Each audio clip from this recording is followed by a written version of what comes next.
আমার একটা প্রশ্ন ছিল যে নবী কি কখনো অতর্কিত হামলা করেছে? সেটা আর কি আমি চ্যাট জিপিটি হ্যাঁ দিয়েছিলাম তখন হ্যাঁ, কি অতর্কিত বলছে, অনেকবার হামলা করেছে। তো আমি চ্যাট জিপিটিকে জিজ্ঞেস করেছিলাম এরকম যে কখনো হামলা করেছে কিনা, তেমন কোনো আমার প্রমাণ দেখালো যে না কোনো হামলা অতর্কিত হামলা করেনি, তাই আর কি আমি আচ্ছা, প্রমাণ আপনি একটু চ্যাট জিপিটি একটু খোলেন তো, হ্যাঁ দাঁড়ান স্ক্রিনটা শেয়ার দেন তো। দাঁড়ান স্যার, ওয়েট স্যার, আমি ওর ল্যাপটপ একটু নতুন তো, তাই আর কি আমার অসুবিধা হচ্ছে। কোনো দাঁড়ান স্যার। সমস্যা নাই, কিন্তু চ্যাট জিপিটিকে এই ধর্ম সংক্রান্ত প্রশ্নগুলো যখন আপনারা করবেন তখন আপনাদের যে জিনিসটা মাথায় রাখতে হবে যে চ্যাট জিপিটিকে এমন ভাবে ডিজাইন করা হয়েছে যেন কারো ধর্মীয় অনুভূতিতে এই চ্যাট জিপিটির উত্তর বা গুগল জেমিনির যে উত্তরগুলা, জি এইগুলার স্যার। উত্তরগুলা যেন কোনো দর্শকের বা পাঠকের ধর্মীয় অনুভূতিতে যেন আঘাত না লাগে, এইভাবে তাদেরকে ডিজাইন করা হয়েছে। তাদের অ্যালগরিদমটাই এরকম, জি স্যার। এইভাবে তাদেরকে প্রস্তুত করা হয়েছে। এখন যদি আপনি সে যেটা করে, চ্যাট জিপিটি যেটা করে, আপনার যে ইনফরমেশন, আপনার যে পাস্ট কনভারসেশন, সেগুলোর উপর ভিত্তি করে আপনার সম্পর্কে কিছু আইডিয়া সে করে।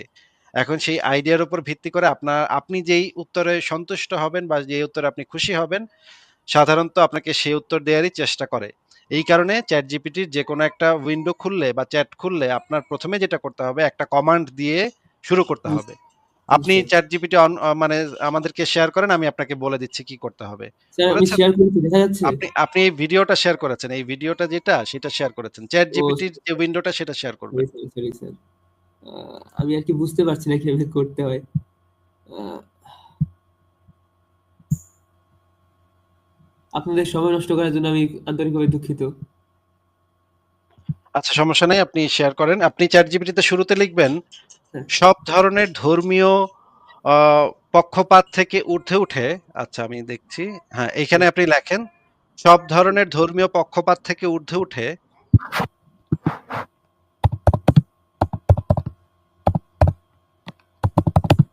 আচ্ছা, আমি লিখছি। বাংলায় লিখবেন ভাই। ভাই বাংলায় লিখতে বাংলাতে হবে। কিভাবে করতে হয় সেটা আমি জানি না আর কি, যে আমার এখানে বাংলা লেখার কোনো অপশন নেই। আমি ল্যাপটপে তাহলে লিখছি তো, সেখানে বাংলার কোনো অপশন নেই আর কি।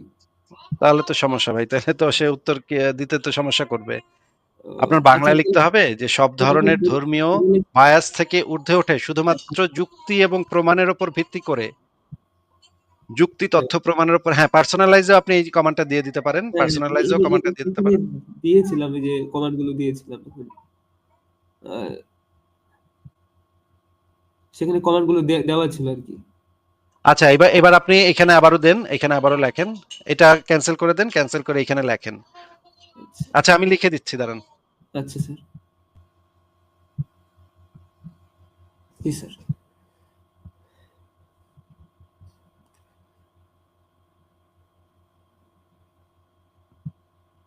হ্যাঁ, এবার একটু নিচে নামেন। হ্যাঁ, হ্যাঁ।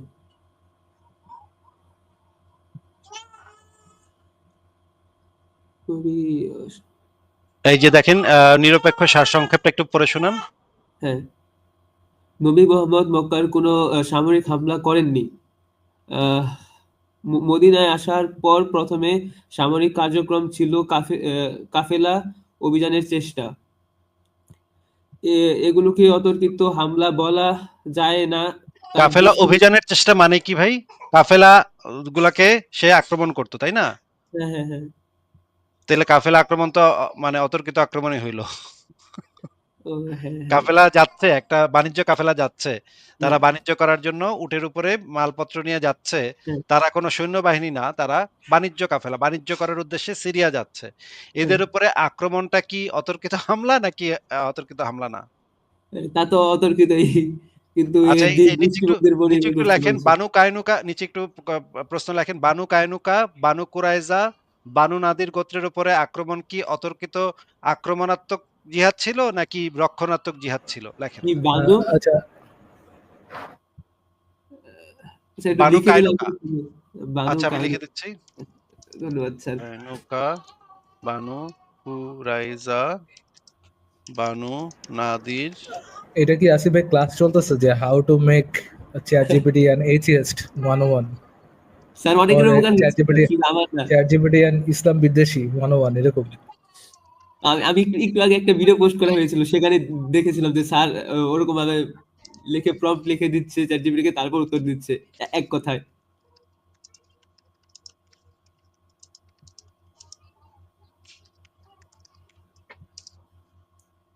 এতে অনেকটা সুবিধাই হলো আর কি, চ্যাট জিপিটি বায়াসড উত্তর দেয়, যে এক পক্ষপাতিত্ব করে উত্তর দেয়। আচ্ছা, আমি লিখে দিয়েছি, একটু এইটা কপি করে এখানে পেস্ট করেন। জি স্যার, জি স্যার।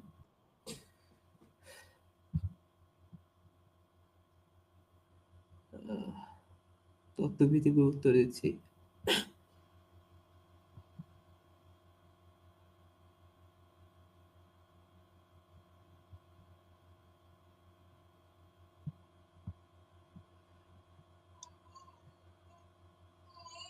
হুম, এবার আপনি হ্যাঁ, হ্যাঁ, মুসলিম ঐতিহ্য অনুযায়ী প্রতিরক্ষা বনু কুরাইজা গোত্রের বিরুদ্ধে প্রতিরক্ষামূলক, হায় হায়, মানে এত এগুলো তো একদম সরাসরি বাটপারি হয়ে যাচ্ছে। আচ্ছা, নিচে নামেন, আরো নিচে নামেন দেখি। হ্যাঁ, এগুলো ইসলামী সূত্রে ডিফেন্সিভ, এখানে দেখেন চ্যাট জিপিটি বলে দিচ্ছে আবার ইসলামী সূত্র অনুসারে এটা ডিফেন্সিভ। এটার মানে কারণ হচ্ছে চুক্তিভঙ্গ ও ষড়যন্ত্রের অফেন্সিভ। শাস্তি। হ্যাঁ, গবেষণামূলকভাবে এগুলোকে রাষ্ট্র প্রতিষ্ঠার রাজনৈতিক ও সামরিক পদক্ষেপ হিসেবে দেখা যায়। হুম, আহ, চূড়ান্ত সারাংশ এই অংশটা দেখেন। গবেষকদের দৃষ্টিতে অফেন্সিভ ও রাজনৈতিক কনসলিডেশন, কারণ গোত্রগুলো বের হতে চাইলে তাদের বল প্রয়োগে দমন করা হয়েছিল। ভাই এখানে মানে জিনিসটা হচ্ছে আপনাকে পুরোপুরি বায়াসড উত্তর দিচ্ছে ইসলামী সূত্র হ্যাঁ, অনুসারে। আপনি হ্যাঁ, এখানে হ্যাঁ। আরেকটা কমান্ড দেন, তোমার কাছে আমি লিখে দিচ্ছি, লিখবেন চ্যাট জিপিটি কি কালেমা বললো নাকি, বুঝতে পারলাম না। চ্যাট জিপিটিও 72 ভোরের স্বপ্ন দেখছে মনে হয়।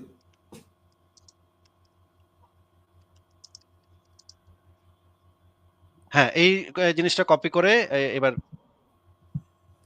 দেন। এবারও আমি আর একটা বানান ভুল করছি, বারবার বানান ভুল করতেছি। আচ্ছা, দেন, এটাই দেন।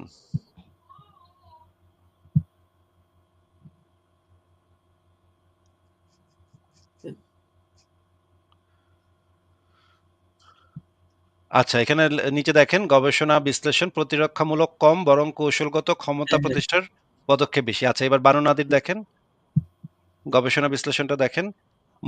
মদিনায় ক্ষমতার ভারসাম্য মুসলমানদের হাতে আনাই মূল লক্ষ্য ছিল।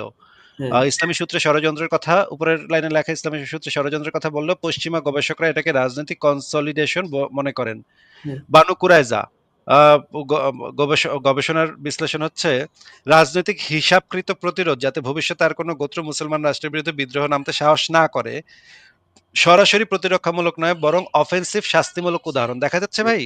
হ্যাঁ, জি স্যার, জি স্যার। আচ্ছা, এতক্ষণে সে একটু বলা শুরু করছে। এটা মানে চাপ দিয়ে আরো বলানো যাবে। আমরা দেখি রিদ্দার যুদ্ধ আধুনিক গবেষকদের দৃষ্টিতে এটা অফেন্সিভ রাজনৈতিক যুদ্ধ, প্রতিরক্ষামূলক নয়। এই যে লাইনটা দেখা যাচ্ছে। জি স্যার, জি স্যার। আচ্ছা, যুক্তিভিত্তিক সারসংক্ষেপ দেখি এখানে কি লিখছে। হ্যাঁ, মূলত কৌশলগত নির্বাসন, প্রতিরক্ষামূলক অভিযোগ থাকলেও গবেষকরা মনে করেন এইগুলা ক্ষমতা কুক্ষিগত করার জন্য, মানে মোহাম্মদ ক্ষমতা কুক্ষিগত করার জন্য এগুলা করছে। বনু হ্যাঁ, কুরাইজা কঠোর দমনমূলক শাস্তি, প্রতিরক্ষামূলক কম, রাজনৈতিক সন্ত্রস্তকরণ, ডিটারেন্স বেশি।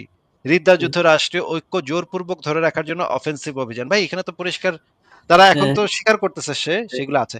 এখন আপনি তাকে প্রশ্ন করেন, তাইলে তুমি যে বললে যে অফেন্সিভ জিহাদ মোহাম্মদ করে নাই। আচ্ছা, আরো কিছু উদাহরণ দিচ্ছি, আরো আমার কাছে তো এই উদাহরণ মানে কয়েকশো আছে। আমি আপনাকে একটা মানে উদাহরণ দিতে গেলে তো কয়েকশো উদাহরণ দিতে দেয়া যাবে। আমি আপনাকে একটা হাদিস দিচ্ছি, হাদিসটা আপনি কপি করে এখানে দিবেন এবং তাকে জিজ্ঞেস করবেন এই হাদিসটাতে কি বলা আছে আমাকে বুঝিয়ে দাও, এবং এখানে কি আক্রমণাত্মক জিহাদের কথা বলা আছে কিনা সেটা বলো। আমি হাদিসটা এই যে প্রাইভেট চ্যাটে দিলাম, আপনি একটু হাদিসটা পুরোটা কপি করেন, কপি করে এখানে দেন।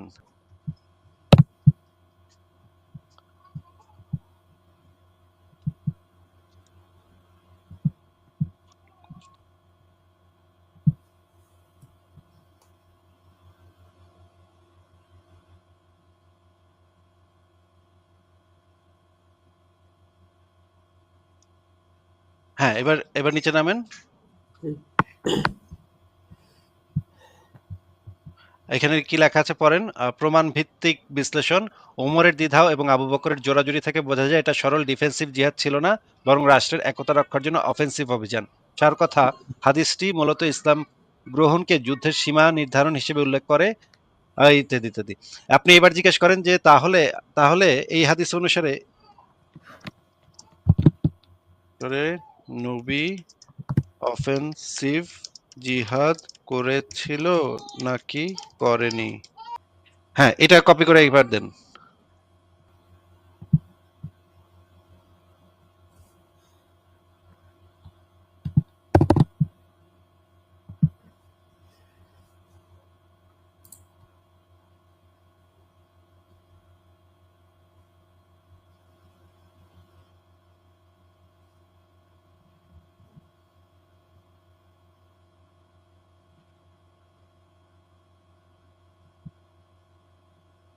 হ্যাঁ, হ্যাঁ। এই যে অফেন্সিভ আদেশের পরে। তবুও অফেন্সিভ ইতিহাসের হাদিস, হ্যাঁ, তবুও এরপরও সে মানে বাটপারি করতেছে। এখন হ্যাঁ, আপনি বলছি। এখন তাকে জিজ্ঞেস করেন যে ইহুদি গোত্রগুলোর উপরে নবী মোহাম্মদের আক্রমণ কি তারা আক্রমণ করতে এসেছিল নাকি নবী মোহাম্মদ গিয়ে তাদের আক্রমণ করেছে? আচ্ছা, এটাও তো লিখে দিতে হবে। ভাই আমি আর লিখে দিতে পারবো না। এখন আমার কোলে জি আমার স্যার, ছেলে জি আছে। স্যার, জি আপনি স্যার, একটু এই জিনিসগুলা তাকে একটা একটা করে জিজ্ঞেস করবেন জি স্যার, এবং হাদিসগুলা সংশয়.com এ আছে, সেই হাদিসগুলা কপি করে এখানে দিবেন। বলবেন যে এই হাদিসটা এনালাইসিস করে বলো এখানে কি অফেন্সিভ জিহাদের কথা বলা আছে নাকি ডিফেন্সিভ জিহাদের কথা বলা আছে। আর জি স্যার। তাছাড়া সবচেয়ে ইম্পর্টেন্ট বিষয় হচ্ছে যে এই যে এই চুনাহাগা ChatGPT একটু আগে বলতেছিল যে এটা নাকি অফেন্সিভ জিহাদ নাকি করে নাই। এখন হ্যাঁ, আপনি তাকে এখন ধরতে পারবেন। এখন হ্যাঁ, সে লাইনে আসছে, লাইনে ধীরে, ধীরে আসতেছে। এখন কিন্তু একটু, একটু কইরা হ্যাঁ, দেখেন অল্প করে স্বীকার করতেছে সে। জি স্যার। আপনি ধারাবাহিকভাবে উপর থেকে যদি পড়ে যান দেখবেন শুরুতে কিন্তু সরাসরি হ্যাঁ, টোটালি অস্বীকার একদম। করতেছিল। হ্যাঁ, কিন্তু এখন কোথায় সে স্বীকার করতেছে। একটু হ্যাঁ, পরে সে পুরাটাই স্বীকার করবে। আমি এই কাজ করছি কয়েকবার ChatGPT র সাথে এবং কয়েকবার করার পরে সে লাস্টে গিয়ে দেখা যায় সে সবগুলা হাদিস এনালাইসিস করার পরে, কোরআনের আয়াত এনালাইসিস করার পরে তখন সে বলে, "হ্যাঁ, সবই ঠিক আছে। তুমি যা বলছো সবই ঠিক। আমি আগে যে উত্তর দিছিলাম কারণ সেটা মানুষের ধর্মীয় অনুভূতিতে আঘাত করে এজন্য আমি সেই উত্তর দিছিলাম।" কি কিছুক্ষণ আগে আপনি একটি ভিডিও পোস্ট করেছিলেন যে এক কথায় উত্তর দিতে বলেছিলেন ChatGPT কে। তখন আবার সব সত্যি কথা বলে দিয়েছিল। হ্যাঁ, আমি যখন মানে ঠিকভাবে কমান্ডটা দেই যে এক কথায় হ্যাঁ, কোন হ্যাঁ, ধরনের বায়াস না করে এক কথায় হ্যাঁ, উত্তর দিবা, আল্লাহ আছে নাকি নাই? সে বলছিল না হ্যাঁ। নাই। ওই ৭২ টা ফোর মিস হয়ে গেল তাহলে ChatGPT র। হ্যাঁ, ঠিক আছে তাহলে নিকোলা ভাই আপনাকে তাহলে বিদায় জানাই। ধন্যবাদ স্যার, ধন্যবাদ স্যার। অনেক ভালো লাগলো আপনার সাথে আচ্ছা।